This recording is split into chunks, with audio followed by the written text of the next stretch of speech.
Karena kalau kita lihat di pasar itu sebenarnya pembayaran berbasis elektronik yang terutama berbasis mobile itu masih sebenarnya relatively new ya di pasar di Indonesia. Kita ngelihat bahwa sebenarnya transaksi digital, non cash and non card gitu di Indonesia itu masih less than 5% ya. Waktu kita mulai itu sekitar Maret tahun lalu itu masih sekitar 3%-an gitu. Jadi kita ngelihat sebenarnya pasar masih sangat baru ya, masih terbuka. Dan sebenarnya juga kita melihat ada bagusnya juga kita tidak mulai dari pertama sekali, karena kita melihat bahwa edukasi pasarnya itu sudah mulai makin berjalan gitu ya. Jadi pemain makin banyak kan sebenarnya ada advantage-nya adalah bahwa edukasinya itu makin mudah.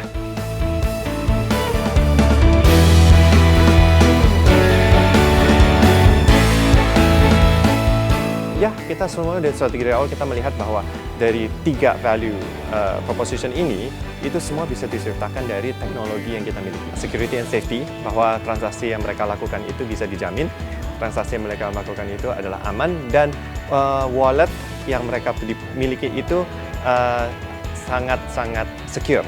Ya, itu salah satu yang penting. Untuk menangani safety itu, kita ada sistem khusus dan teknologi khusus yang kita develop untuk supaya segala sesuatu transaksi yang terjadi itu kita analisa. Dalam arti analisa macam-macam gitu. Jadi macam-macam dari semua behavior, semua parameter checking ini itu kita terapkan supaya transaksi itu bisa kita amankan. Terus kedua, kemudahan dari transaksi.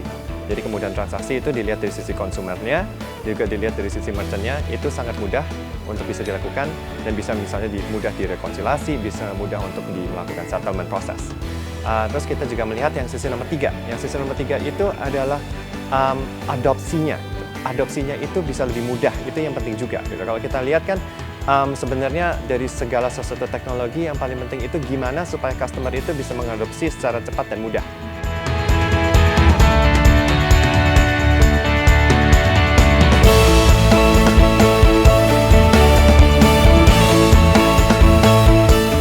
Promosi ini saya rasa ini sesuatu yang memang harus dilakukan untuk ke depannya, untuk supaya bisa membuat customer aware dan bisa membuat mereka untuk mencoba. Nah, cuma saya melihat bahwa ini bukan long term strategy. Ini adalah benar-benar untuk pengenalan. Cuma kalau kita melihat bahwa itu dilakukan untuk long term period of time, itu akan menimbulkan apa yang kita namakan price value, jadi mindset price yang berubah. Jadi kita lihat bahwa dari price elasticity itu akan terimpact. Jadi price dari mindset people akan menurun kalau kita melihat bahwa terjadi subsidi yang berlangsung secara waktu lama.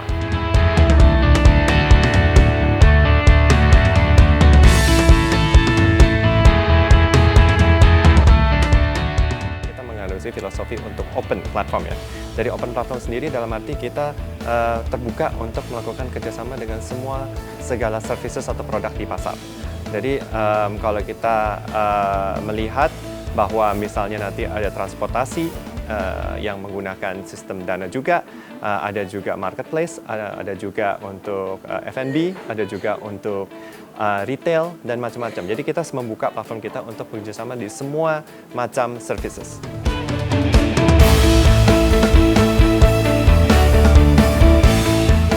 Jadi dari sistem kita sendiri sebenarnya masih less than 1 year, tetapi kita sudah mulai membuka platform kita untuk bisa diadopsi oleh semua pihak. Jadi bisa dengan merchant-merchant yang besar, atau sekarang kita juga sedang membuka untuk UMKM juga bisa mengadopsi aplikasi Dana sendiri. Kita sebentar lagi akan launching apa yang kita bilang itu self-onboarding. Self-onboarding itu dalam arti semua merchant, semua pengguna yang ingin mengadopsi Dana bisa melakukan tanpa harus bertemu dengan agen-agen atau bertemu dengan business development kita. Semua bisa dilakukan secara self-onboarding, itu melalui web atau melalui aplikasi. Nah, itu akan kita lihat membuka sekali kesempatan untuk semua UMKM bisa untuk berintegrasi dengan Dana secara langsung dan cepat. Karena di Indonesia sendiri sebenarnya banyak sekali yang sudah ingin, tapi proses untuk onboardingnya itu tidak mudah sekarang ini. Jadi salah satu yang innovation yang kita lakukan adalah the self-onboardingnya ini.